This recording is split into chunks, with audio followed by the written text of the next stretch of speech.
pleasure. Mark, I'm pretty sure that's the first time we've ever walked out to dance music.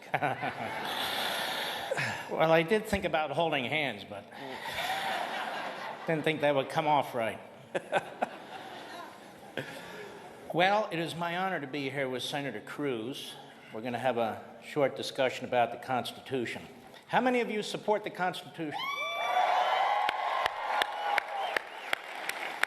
So we're not at the DNC event here, that's obvious. Senator Cruz, I think the smell would be somewhat different. Yes. He means pot, of course. Studied ambiguity is okay. You're one of the leading constitutionalists, not just in the Senate, but in the country. And one of the problems we have in this country today is so much of what we do is not within the constitutional construct. You have introduced an amendment to the Constitution to place term limits on members of Congress.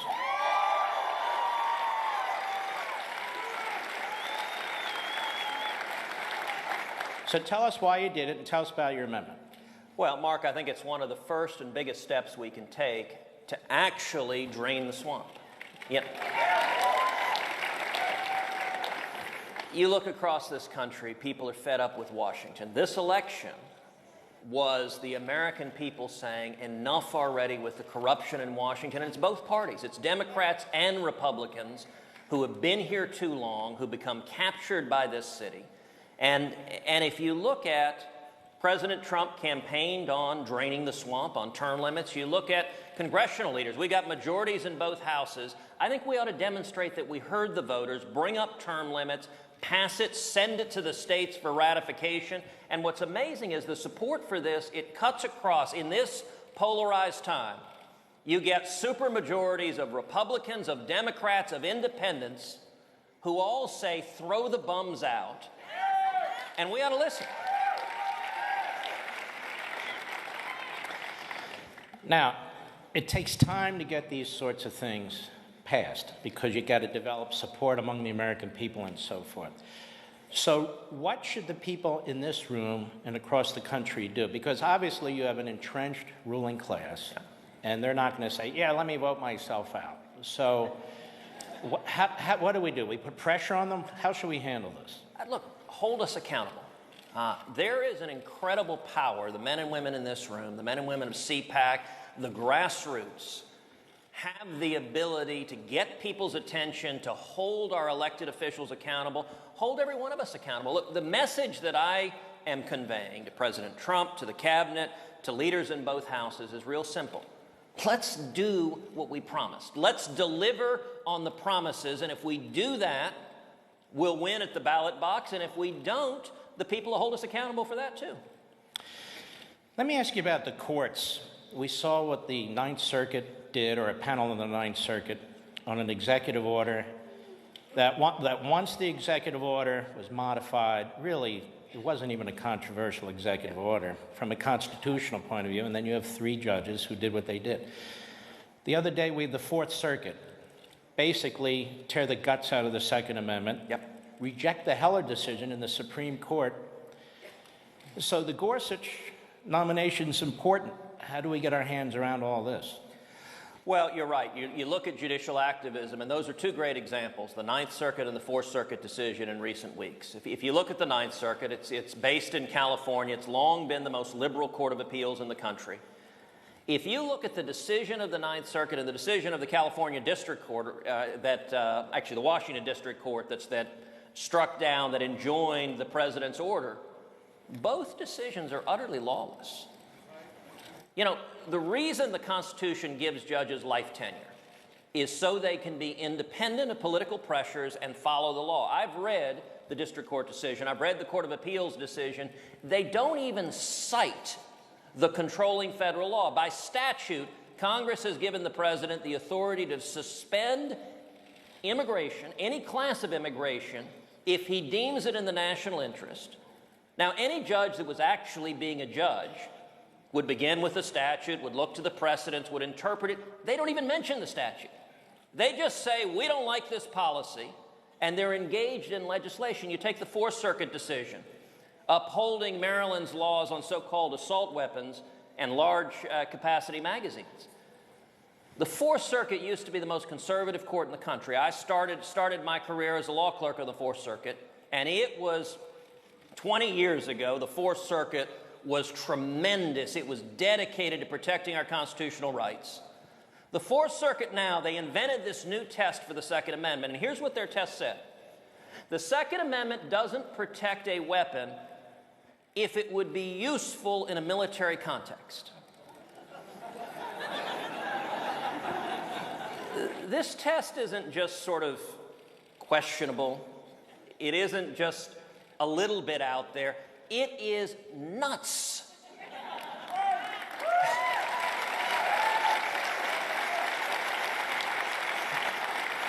The Second Amendment was designed explicitly to protect weapons that would be useful in a military context. If we were living back in 1789,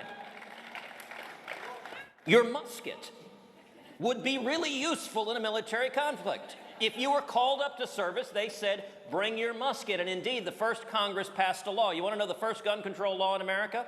First Congress passed a law mandating that all able-bodied men must own a musket.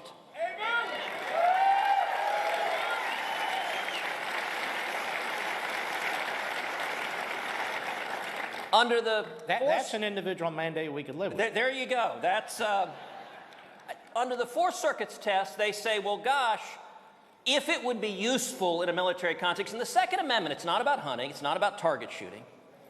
It's about protecting your home and your family and your life.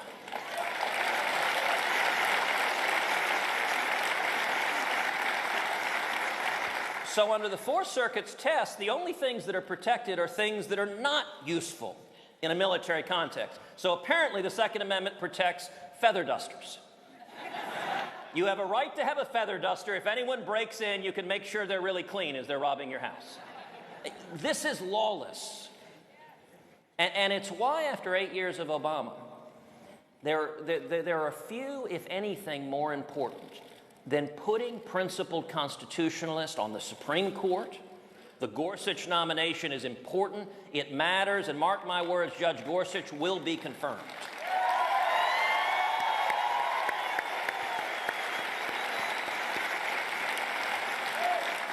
Let's talk about separation of powers. We have this massive administrative state, this fourth branch of government within the executive branch. The executive branch does more legislating than the legislative branch. And they're pushing out 3,000 to 4,000 laws, regulations every year. Isn't there a law that Congress passed itself, the REINS Act, that empowers itself to do something about this? Well, that should be one of the singular priorities of this new Congress and of this new administration, is reining in the out-of-control regulatory state. The REINS Act would require Congress to approve any regulation that would have an impact of greater than $100 million on the economy. Now, you want to talk about a basic common sense step. If the federal government is going to cost $100 million or more of your jobs going away, at a minimum, the people who are elected by the people ought to have to vote and say, yes, I support taking away your job, or no, I don't support taking away your job. And part of the regulatory state, you know, what the framers understood was accountability. I mean, the Constitution is brilliant for accountability, for posing factions against each other to fight amongst themselves in government, which protects our liberty, but also in ensuring that decision-making is made by those that the people can hold accountable. The regulatory state now lets politicians wipe their hands and say, hey, it's not my fault. It just came from these bureaucrats who work for nobody and are accountable to nobody. And I will say, one of the things that I have encouraged President Trump to do, and I'm optimistic about this, is to take on directly the regulatory state, to take it on, to fire bureaucrats.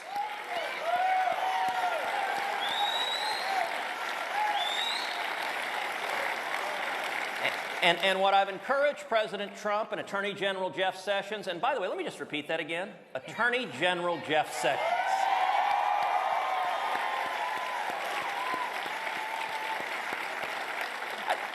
just like making Chuck Schumer twitch. But what I have urged them to do is put together a sophisticated, serious legal strategy to take on the regulatory state. Now, you'll be sued. You'll end up in the Ninth Circuit. You'll end up with activist judges trying to protect the regulatory state. But if you look at executive power, we saw 8 years of Obama, and what Obama did wrong with executive power is he tried to change the law. He tried to ignore the law, and under the Constitution, Article 1, all legislative authority is vested in Congress, and the president doesn't have the authority to change the law or ignore the law, and that's what Obama tried to do. But under Article 2, all executive power is vested in one president of the United States. The regulatory state is Congress's efforts to undermine the president's authority. And my hope is we will see a president use that constitutional authority to rein in the uncontrollable, unelected bureaucrats and to rescind regulations. I hope we see the Waters of the United States rule rescinded. And reining in the regulatory state would have a massive impact on economic freedom going forward. Let me, impeachment. Impeachment is a constitutional function. Yes. The left keeps talking about impeachment. I mean, they were talking about impeachment before the inauguration. And, you know, I think impeaching Obama in January probably would have been a mistake.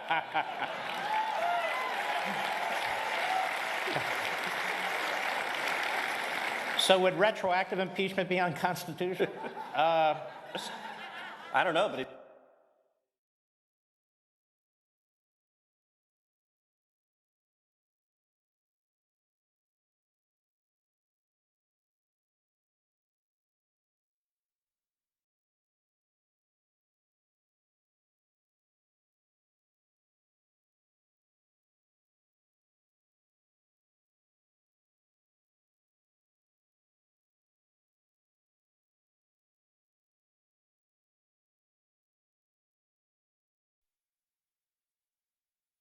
simply staring ahead in this complete stupor.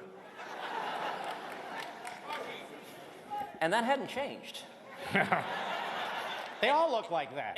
And they are in denial, and they're angry. I mean, you and I were talking backstage before this. The anger on the left, I've never seen anything like this. I mean, they're right now opposing everything. Democrats in the Senate are filibustering absolutely everything. This is the longest we've been. The cabinet is still not confirmed. This is the longest we've been since George Washington without confirming a cabinet. They're filibustering everything. We voted a couple of weeks ago on approving the journal. Now, Mark, I'm going to confess, I have no idea what the hell that is. I've never voted. I voted yes. I hope yes was the right vote. Approving the journal is the most mundane procedural step. It is always done by unanimous consent. I didn't know we did that until they objected to it and said, no, procedural step. It is always done by unanimous consent. I didn't know we did that until they objected to it and said, no, you got to have a full Senate vote. Everyone come down to approve the journal. What that means, if this continues, and from the left, their base, there's a technical term for their base. Moscow.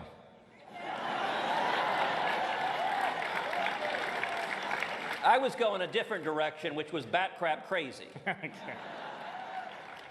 Right now, Democratic senators are more scared of their base than they are of the voters. A liberal Democrat told me a couple of weeks ago, said, listen, we're afraid of being primaried. The Democrats took at the lesson of this election that Hillary was too moderate. And so their lesson is they need more Bernie Sanders, more Elizabeth Warren. That's where Senate Democrats are.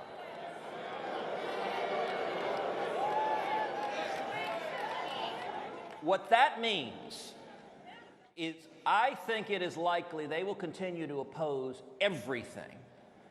Now that means for us, the answer can't be, okay, then they shut down the Congress.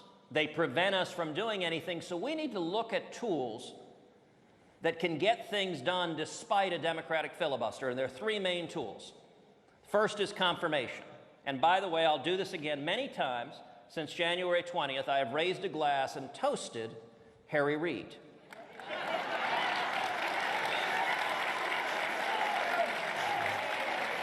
Because Harry Reid employed the so-called nuclear option, broke the Senate rules to change the Senate rules, lowered the threshold from confirmation from 60 vote to 51 votes, and it is a direct result of Harry Reid that we now have the most conservative cabinet in decades.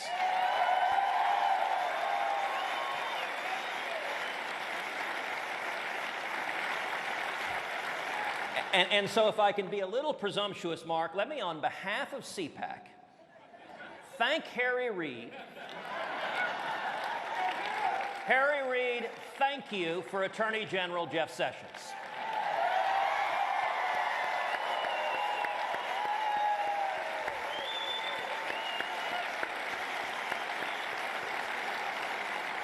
And also, we should be thanking Harry Reid for EPA Administrator Scott Pruitt.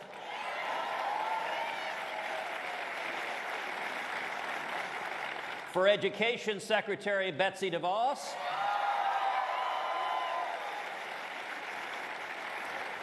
And very, very soon, I look forward to thanking Harry Reid for Supreme Court Justice Gorsuch.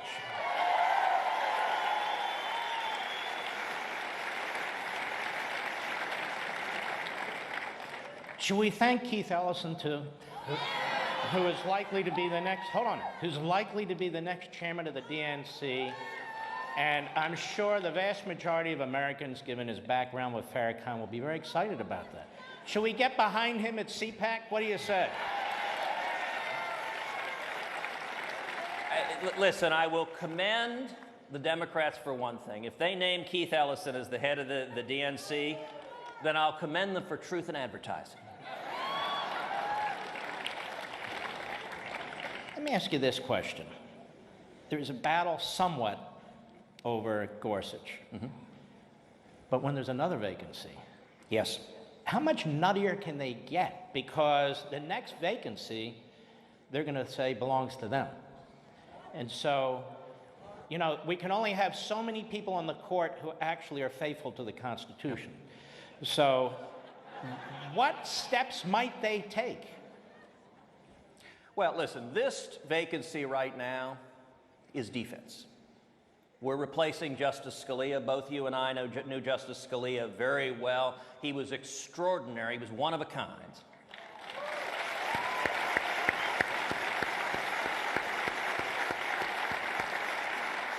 By the way, I have to tell a quick Scalia story just in honor of the great jurist, which is in the early to mid-1980s, then Judge Antonin Scalia was on the D.C. Circuit.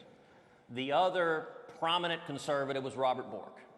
Reagan was in the White House. Everyone knew one or the other, either Scalia or Bork, was likely to get the next vacancy. They didn't know who it was going to be.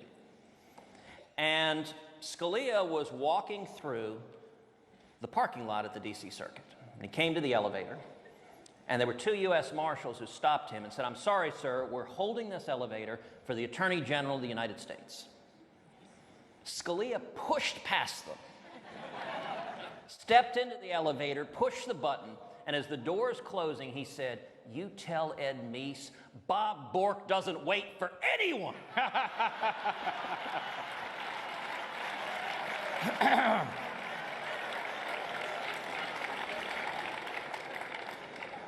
And in '86, Reagan nominated Antonin Scalia. The Scalia seat is defense. We're not going to get any better than Justice Scalia. The best we can do is preserve constitutional victories like upholding the Second Amendment, like protecting religious liberty. But we're not going to get any better. This summer, I think we'll have another Supreme Court vacancy this summer. If that happens, as much as the left is crazy now, they will go full Armageddon meltdown. Because the next vacancy is where we have the ability to get back and restore our basic constitutional protections. And to give an indication of just how much impact common sense policies can have, let me actually shift for a second as we wrap up. McAllen joined the Border Patrol, did a Air Patrol up in the plains, rode in a gunboat up and down the Rio Grande, joined them on a midnight ride along as they were enforcing the border. And let me break a little bit of news here. You know what the Border Patrol told me in the Rio Grande Valley sector? That since Inauguration Day, illegal crossings have dropped 50%.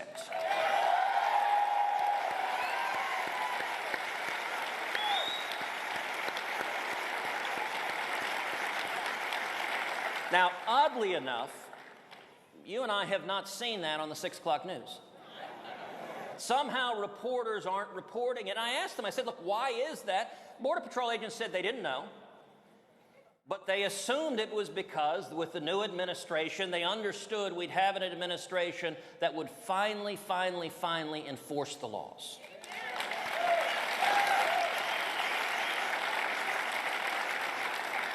And I want to commend the men and women at CPAC.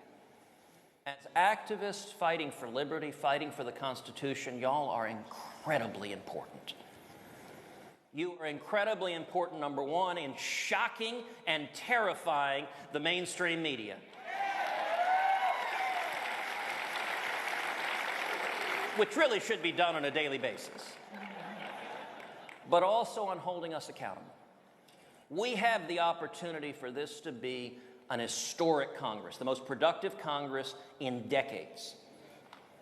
This year, in 2017, we should repeal Obamacare,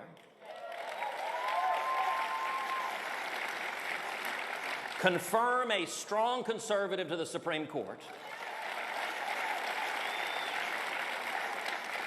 and pass fundamental tax reform, ideally a flat tax.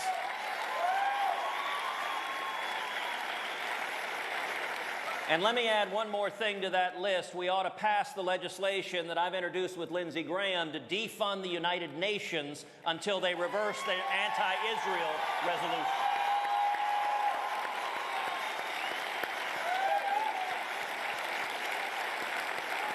Okay. And if we do that, 2017 will be an historic milestone year. And so what I'm encouraging President Trump and the cabinet and congressional leaders to do is let's keep our promises. Let's do what we said we would do, and that's what each and every one of you can hold all of us accountable for.